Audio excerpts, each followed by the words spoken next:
Atendendo a um pedido do presidente Jair Bolsonaro, o presidente do Banco do Brasil, Rubem Novaes, demitiu um diretor do banco e mandou tirar do ar uma campanha publicitária dirigida ao público jovem. A veiculação da propaganda começou em abril e foi suspensa no último dia 14, após Bolsonaro assistir à peça publicitária. No telefonema para Novaes, Bolsonaro solicitou a retirada da campanha do ar e a demissão do diretor de marketing, Delano Valentim.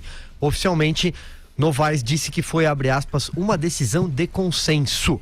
Pois bem, essa é a polêmica da vez aí, especialmente nas redes sociais. Vou começar com você agora, Andreasa, diga lá. Silvio, eu acho verdadeiramente lamentável, no sentido de perda de tempo, dada a complexidade da realidade nacional e os desafios de um presidente da República, que um presidente da República se ocupe desse tipo de atividade, né? Ou seja, de filtro para os conteúdos veiculados pelas empresas públicas ou que têm capital estatal. Acho um erro, acho um desvio de foco. No entanto, e deixando claro que essa intervenção configura, a meu ver, uma agressão. Uma intervenção a algo já veiculado, mas que é consistente com a prática bolsonarista de que a gente fala aqui. O tranco, o solavanco, a necessidade de conflito, o de botar na frente para depois recolher, faz parte de uma lógica que precisa ser considerada. O Jair Bolsonaro foi eleito, e essa é uma chave importante para a compreensão desse episódio, foi eleito por isso. E para isso, os eleitores do Jair Bolsonaro, a sua base fundamental, aquela base fiel, acredita na guerra cultural. E esse tipo de intervenção num vídeo que mostra diversidade, cabelos coloridos, cores diferentes, uma determinada liberdade sexual, que combater isso, proibir isso, faz parte do que se espera do presidente da República. Não nos esqueçamos de que essa é a parcela para a qual o Bolsonaro fala com maior frequência e que isso é um componente dessa guerra cultural e dessa necessidade de forjar inimigos. Também há aí o gatilho para a imposição de uma visão centralizadora de mundo e da administração pública, que é própria do Jair Bolsonaro. O vídeo foi veiculado, o anúncio foi veiculado, ele procurou diretamente o presidente do Banco do Brasil, portanto, mais uma vez furando o ministro da Economia, para ordenar a retirada do vídeo, portanto, a censura do vídeo e a demissão do diretor responsável. Para além da satisfação ao seu eleitorado, ele também passa uma mensagem geral para todos aqueles que trabalham no seu governo. De que tudo deve passar por ele, que ele é o filtro, que é preciso se alinhar àquilo a que ele acredita.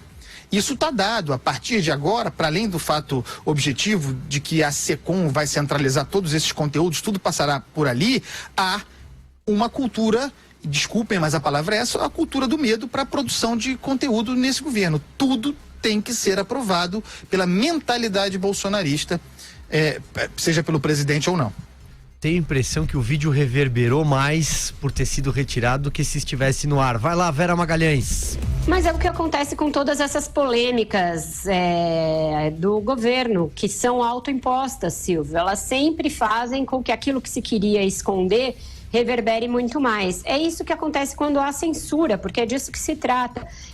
Circunscrever episódios como esse, que estão cada vez mais frequentes, a lógica da mentalidade bolsonarista, ajuda a entender a motivação do Bolsonaro. Mas, a meu ver, não pode ser a nossa régua. Isso não é normal.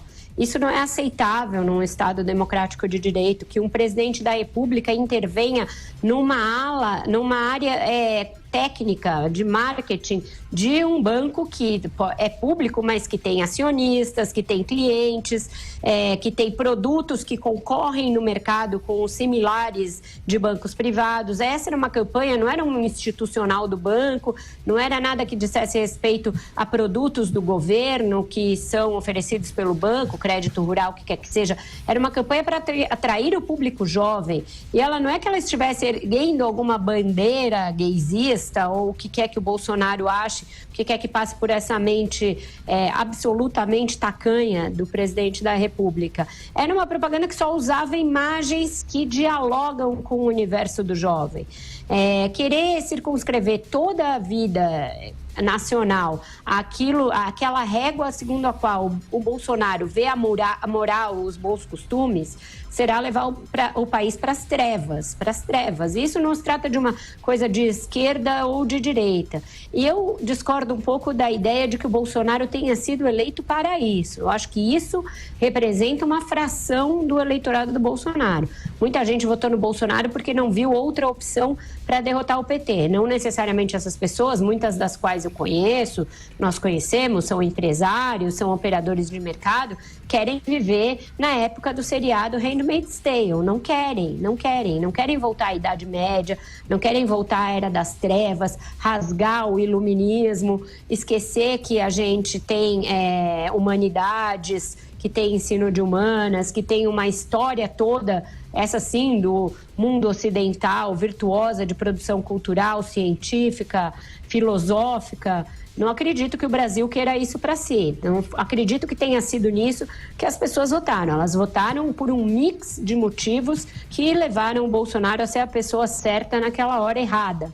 Mas eu não acredito que todos queiram levar o país para esse buraco civilizatório que significa censura a propagandas, discussão sobre redução de verbas para humanidades, que a gente vai falar depois, e tantas outras coisas obscurantistas que estão entrando na pauta do presidente, quando ele deveria estar preocupado em fazer voltar a ter emprego, renda.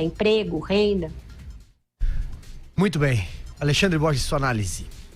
Olha, vamos por partes. Eu vou falar primeiro pela minha formação como publicitário.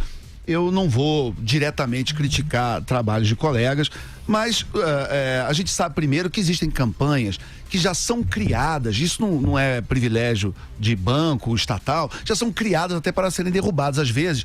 E aí, mencionando o fato que você falou, que pela proibição da campanha, ela pode ter ganhado até mais repercussão.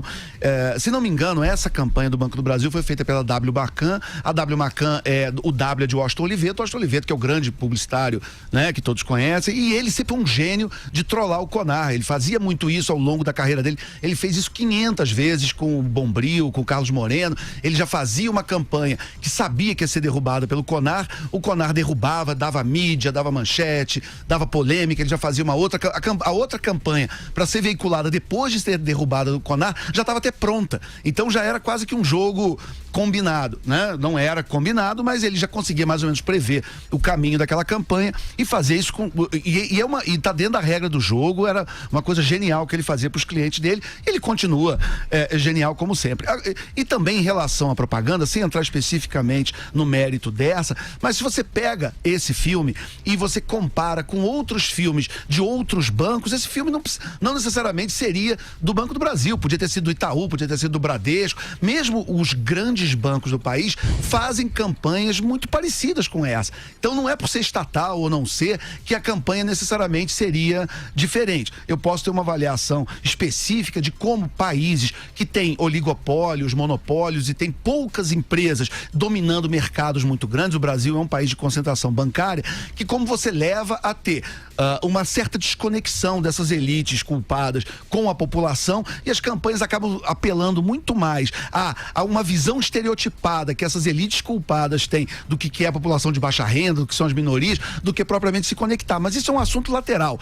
Cada empresa que seja responsável pela sua comunicação, pelo bem e pelo mal, pelo que der certo, pelo que não der, e faz parte também do jogo da liberdade econômica. De qualquer jeito, o meu problema é para que existe banco estatal, né? Quer dizer, por que o Brasil ainda tem esse anacronismo, esse paquidermo, esse dinossauro que é banco estatal? Então, que essa discussão seja gancho para a gente de novo lembrar que o governo não tem que ser dono de banco. Privatizem esses bancos todos, acabem e privatizem com o Banco do Brasil, Caixa Econômica, BNDES, nós vamos falar dos Correios, que privatize também e acabe com esse negócio que não faz bem a ninguém, que só serve para cabide de emprego, que para o consumidor faz muito pouca diferença, mas para o Brasil, para as contas públicas, faz muito. Então, que essa discussão, que é muito lateral em relação à propaganda, ajude a que a gente possa discutir para que o país, o governo brasileiro é dono de banco.